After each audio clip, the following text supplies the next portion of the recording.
केंद्रीय मंत्री किरेन रिजिजू कहते हैं, हमने 2 महत्वपूर्ण कार्यक्रम शुरू किए हैं। एक है जियो पारसी पोर्टल। हम पारसी समुदाय को प्रोत्साहित करने के लिए जियो पारसी योजना चलाते हैं। हमें पारसी समिति की घटती आबादी को बढ़ाना है। हमने 2025 के लिए हज समिति पोर्टल भी लॉन्च किया है।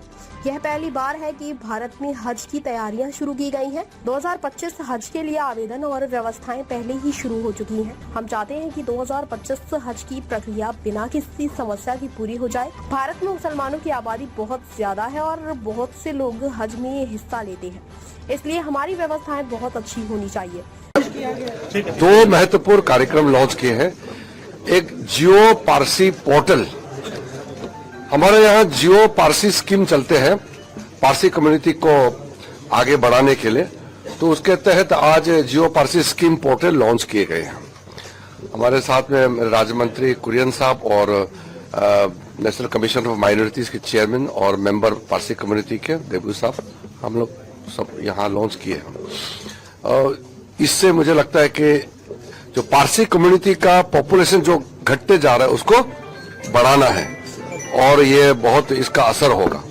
दूसरा, जो हज एप्लीकेशन का लॉन्च जो हम लोग ने पोर्टल लॉन्च किया है आज 2025 का, और हज कमेटी ऑफ इंडिया का गाइडलाइंस जो लॉन्च किए हैं, ये पहली बार हिंदुस्तान में हज के लिए इतना जल्दी हमने तैयारी शुरू कर दिया है।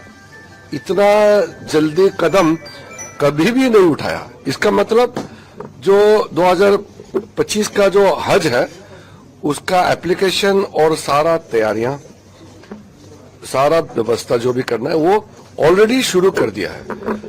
हम चाहते हैं कि 2025 का हज का जितना प्रोसेस है वो बिना समस्या का, बिना कोई रुकावट का अच्छी तरह से हो।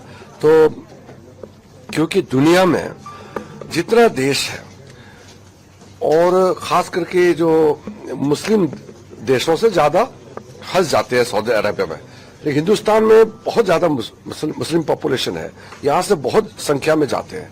तो हमारा जो अरेंजमेंट है वो भी उस तरीके से बहुत अच्छी तरह से करना होता है। पुख्ता हमारा अरेंजमेंट होना जरूरी है।